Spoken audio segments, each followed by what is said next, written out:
Olá, seja muito bem-vindo e muito bem-vinda ao Nada Trivial. Sextou.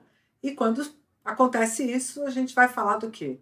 De fortalecer o cérebro, né? De fortalecer a nossa percepção, inclusive, sobre como que nós estamos, do ponto de vista social, inseridos na nossa cultura, inseridos neste modo vivente, né?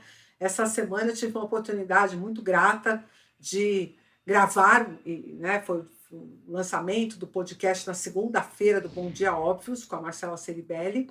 E também essa semana nós tivemos o tema da redação do Enem, que falava sobre o trabalho feminino, né, esse trabalho que é uma dupla, uma tripla, uma quádrupla jornada, muitas vezes, né, porque temos toda a esfera de cuidados que fica um pouco sobrecarregada para o gênero feminino, né? E aí esse tema de redação, quando isso acaba por acontecer, que o Enem puxa um tema de redação, a gente começa a pensar o quanto que isso está sendo de fato debatido na sociedade. Por que eu juntei a Marcela Ceribelli com o Bom Dia Óbvios e o tema do Enem? Porque ela própria, no livro que ela escreveu, Aurora, um manual para as mulheres cansadas, ou Despertar das Mulheres Cansadas, né, o subtítulo do livro, é muito interessante.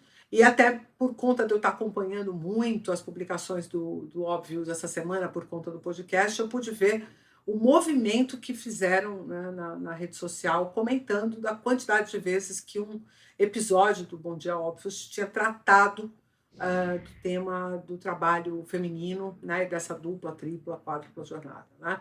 Mas eu quero fazer aqui um recorte especial. Você sabe, nós estamos, né, circundando o tema do Novembro Negro, né, o mês da consciência negra, e não, não considerar que existe um recorte especial nesse tema, quando a gente fala de mulheres negras, é negligenciar um problemaço que tem por trás disso. Por quê? Porque, em definitivo, né, esse grupo que representa a maioria da população, isso é uma coisa muito louca, né? Porque se você pegar os recortes de gênero mais os recortes raciais e somar os dois, as mulheres negras representam simplesmente a maioria da população. E é justamente esse grupo, curiosamente, que acaba tendo a maior sobrecarga de trabalho extra, e com algumas nuances que são particularmente importantes, porque, óbvio, temos a questão da remuneração, né, que no caso específico das mulheres negras é a pior também desses 4 recortes que a gente pode fazer, né? Homens e mulheres brancas, homens e mulheres negras, então dos 4 recortes, mulheres brancas, mulheres negras têm o menor dos salários desses grupos, e também acabam por realizar trabalhos. Eu acho que aqui tem um recorte de crueldade que sempre me incomodou muito, que é o seguinte: eu tive que, para poder criar meu filho, já é um homem hoje, né? Mas quando eu o tive, em 1997, eu não tinha um companheiro, uma companheira para me ajudar, né? Nessa lida diária de criar filho. Tinha alguns amigos, algumas pessoas próximas que me ajudavam muito, um pouco minha mãe, um pouco minha irmã, mas nada muito importante. E eu, obviamente, tive que abrir mão da convivência com o meu filho, que era uma coisa que eu adorava, e adoro ser mãe, né? Adoro, especialmente a parte educativa, provocativa, de estímulo, de estar perto, de acompanhar o crescimento, de acompanhar o desenvolvimento, né?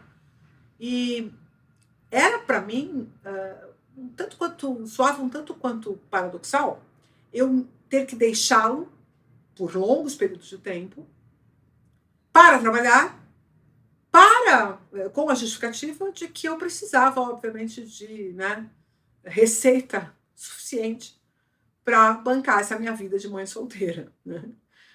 Porque é caríssimo você ter filho, né? Todo mundo que tem sabe, especialmente se você tiver aí um capricho em querer fazer uma educação de qualidade, num país onde a educação pública deixa a desejar, então, de fato, você precisa, né, ter aí uma receita importante e tal.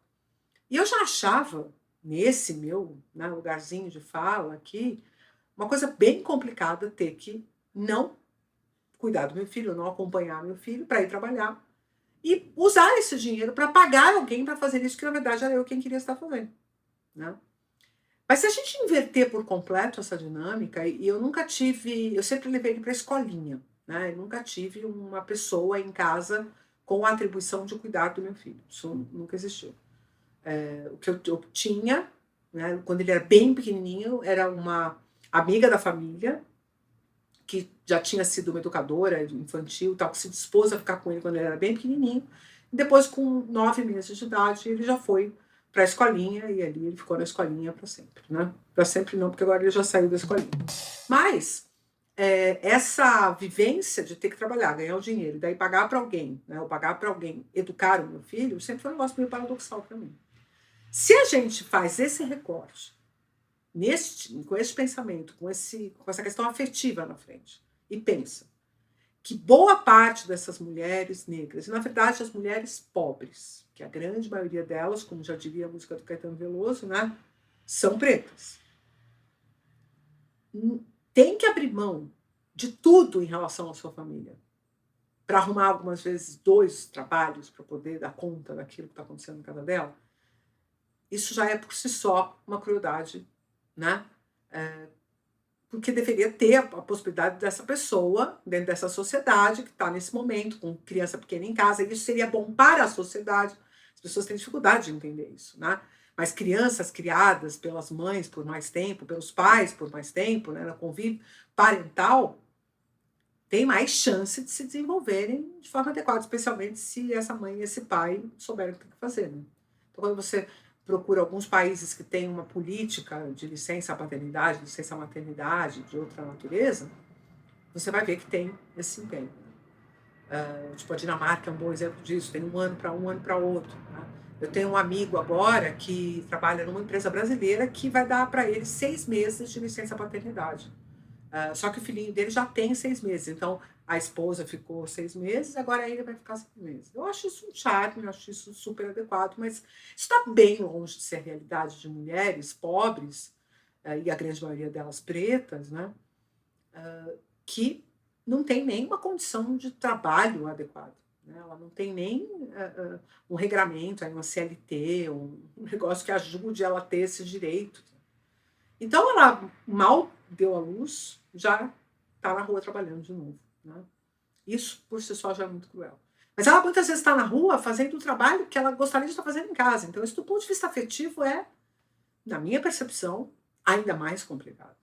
Né? Porque você vai fazer para outra pessoa, muitas vezes, como babá ou como empregada doméstica, um trabalho que você poderia e gostaria de estar fazendo com os seus. Então, muitas dessas mulheres deixam seus filhos pequenos às 4 horas da manhã, ou na creche, ou na vizinha, que ganha pão dela cuidando de crianças, sem muita condição, né, de fazê-lo. E, ainda que eu não possa generalizar, né, mas não é a mesma coisa que você estar numa educação estruturada, né, com suporte, seja público ou privado, e trabalhar e passar o dia todo, e às vezes voltar de madrugada porque tem 2 trabalhos. Né? E aquilo que seria o cuidado com a sua família, ela simplesmente não consegue ter. Né? Agora, vamos além. A questão da mulher com o cuidado, ela é muito mais abrangente, porque ela também será importante, por exemplo, como eu vivi há pouco. Né? Eu vivi nos últimos 8, 9 anos, né? Minha mãe faleceu faz 2 anos, mas ela ficou 8 anos em tratamento para o câncer que ela tinha, um câncer de mama. E obviamente que havia uma carga de trabalho, de cuidado com ela nisso. Mas olha a sorte que eu tenho 2 irmãos, né, homens mais velhos que eu, que dividiam a tarefa do cuidar da minha mãe. Né? Então, veja que diferença faz você ter esse tipo de suporte.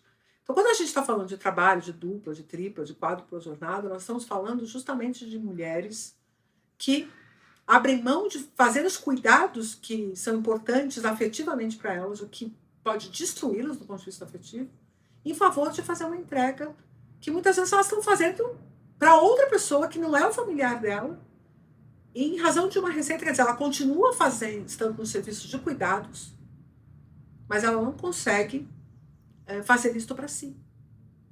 E aí eu fico pensando no ônus que isso tem para a saúde mental, no ônus que isso tem para a percepção de bem-estar, no ônus que isso tem para uma sensação de pertencimento social.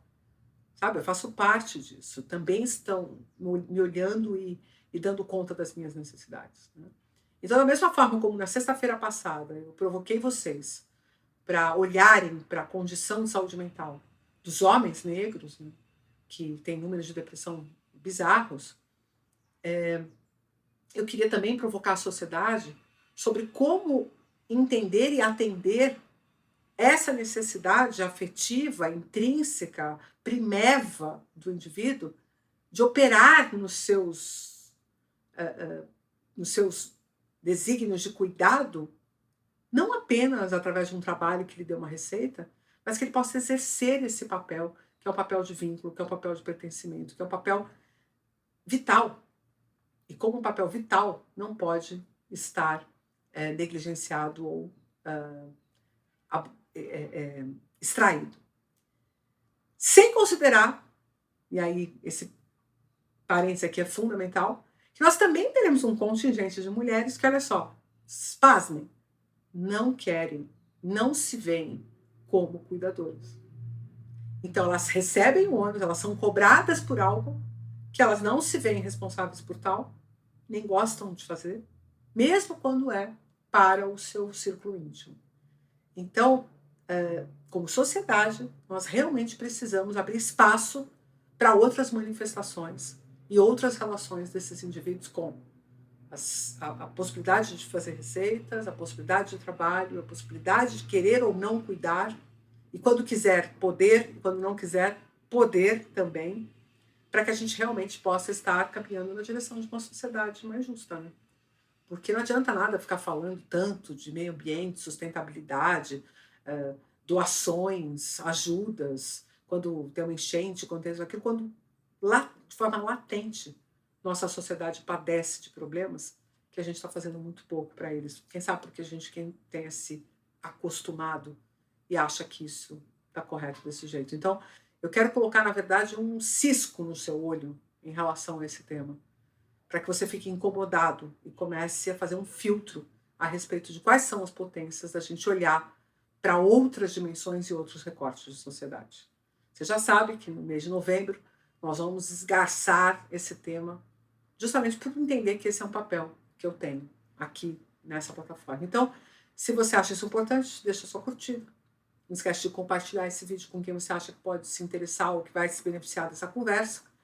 E se você ainda não está inscrito, se inscreva no canal para você poder, inclusive, ativar o sininho e receber as notificações de quando a gente publicar vídeos novos. Todo dia útil, né? A gente tem um vídeo novo aqui no Nada Trivial.